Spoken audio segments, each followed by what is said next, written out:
Hello mga Kabs, ako si Kabos na Vlogger. Ngayon pag-uusapan natin ang mga 7 kailangan ng mga housekeeping para mag-apply dito sa bansang Saudi Arabia. Importanteng malalaman mo ito mga Kabs dahil ito yung magdadala sa iyo dito papunta sa bansang Saudi Arabia. At ito rin mga Kabs ang kailangan kapag ikaw ay nag-apply sa Pilipinas sa mga agency. Kaya sa video na to tapusin mo hanggang dulo para malaman mo ang 7 babanggitin natin at magkaroon ka ng idea sa pag-apply ng housekeeping dito sa bansang Saudi Arabia. Ang kalamang ito mga Kabs at ang video na to ay binahagi natin sa ating mga kababayang gustong mag-apply ng housekeeping dito papunta sa Saudi Arabia mga Kabs. Ito yung hakbang mga Kabs upang makarating kayo sa ibang bansa, makarating kayo sa Saudi Arabia, makarating kayo sa gusto nyong bansang puntahan mga Kabs. Ang una talagang hinahanap ng mga agency sa Pilipinas ay passport. O mga Kabs, totoo po yan mga Kabs, kapag ikay walang passport sa Pilipinas, mahirap kang mag-apply. Ang passport talaga mga Kabs, ang pinaka-importante kapag ikay nag-apply ng anumang posisyon papunta sa ibang bansa. Kasi pag interview mga Kabs, yun talaga ang hanapin sa'yo. Yun talaga ang tatanungin sa'yo mga Kabs kung may passport ka ba. At yan din ang advantage mga Kabs, kapag may passport ka na, ikay madaling mapili at madaling makaalis mga Kabs. Gusto nila mga Kabs yung passport ready na talaga yung mag-apply sa kanila. Ayaw na nila maghintay, magpa-process ka pa ng passport, magpa-process ka pa ng ganito. Ayaw nilang ganun mga Kabs. Kaya gusto nila mga Kabs, yung may passport na talaga yung mag-apply sa kanila para ready na talaga at mabigyan ka agad nila ng visa. Pangalawang kailangan mo mga Kabs sa pag-apply ng housekeeping dito sa bansang Saudi Arabia ay ang experience. Oo mga Kabs, kailangan talaga ang experience ng housekeeping, kahit saan ka man mag-apply, basta wala kang experience mga Kabs, mahirapan ka matanggap, mahirapan ka mag-apply. At ipaalala ko rin sa ating mga kababayan mga Kabs, na ang experience na tatanggapin dito sa bansang Saudi Arabia ng housekeeping ay 1 to 2 years ang experience ang kailangan nila sa mall, sa condo, saan ka mang area nag-housekeeping, sa hotel ka man nag-housekeeping, sa hospital ka man nag-housekeeping, 1 to 2 years ang kailangan nilang experience para dito matanggap sa Saudi Arabia mga Kabs. Bakit kailangan ng experience mga Kabs? Dahil dyan sila kukuha ng mga tanong para sa iyo. Dyan sila kukuha ng mga detalye kung ano talaga yung totoong trabaho mo, ano talaga yung mga previous na mga work mo sa isang kumpanya.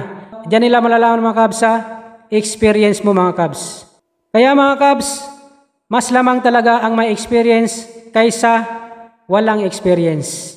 Ang importante talaga dito mga Kabs sa bansang Saudi Arabia, sa mga housekeeping, kailangan mo talaga ng experience kahit 1 taon o 2 taon mga Kabs. Pangatlo mga Kabs, resume. Bakit kailangan ng resume mga Kabs?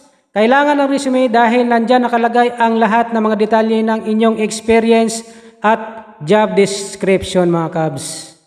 Kaya importante talaga magpagawa kayo ng mga magandang resume. Kaya mga Kabs, kapag nag-apply kayo, gandahan nyo ang resume nyo, ayusin yung resume nyo, ilagay nyo lahat ng mga detalye at experience nyo para matanggap kayo, ma-hire kayo ng mga employer natin na pupunta sa Pilipinas.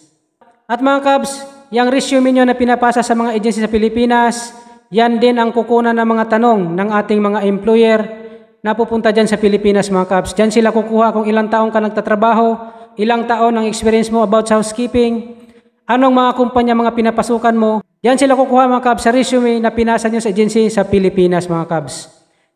Pang-apat mga Kabs, COA, Certificate of Employment.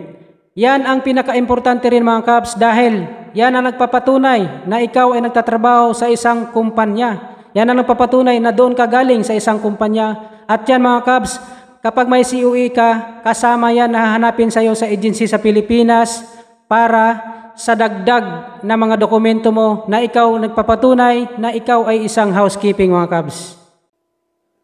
At ang COE mga Kabs, kahit saang kumpanya ka mag-apply, yan talaga ang hinahanap nila dahil yan ang nagpapatunay na may experience ka sa trabaho na ina-applyan mo mga Kabs. Kaya importante mga Kabs, kapag nag-apply kayo papunta dito sa bansang Saudi Arabia, importante talaga mga Kabs ang COE. Panglima mga Kabs, pera. Bakit nabanggit ko ang pera mga Kabs? Dahil ang pera mga kabs, yan talaga ang pinaka-importante na kailangan mo sa pag-a-apply ng housekeeping, sa pag-a-apply kung anumang posisyon ang gusto mo.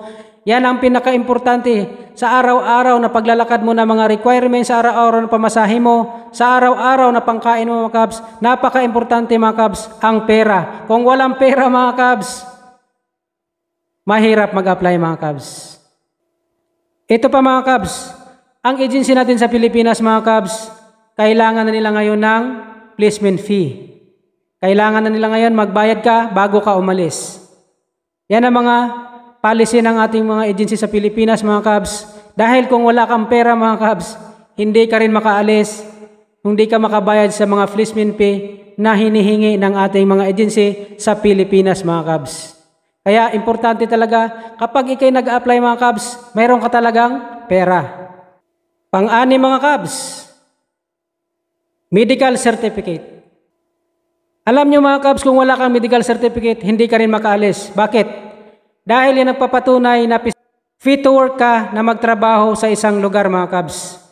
Yan ang nagpapatunay mga kabs na malusog ka, maganda ang iyong pangangatawan at ready ka magtrabaho sa bansang pupuntahan mo mga kabs. Kaya importante ang medical certificate mga kabs bago ka umalis sa Pilipinas. Ang medical certificate mga kabs, kailangan mo rin paghandaan ng pera. Siguro paghandaan mo ito ng 5,000 kasama na yung pangkain mo at pamasahe. Ang agency sa Pilipinas mga kabs, sila magbibigay sa iyo ng referral kung saan ka magpa-medical. At doon mo kukunin, hintayin kung pasado ka ba sa medical o hindi.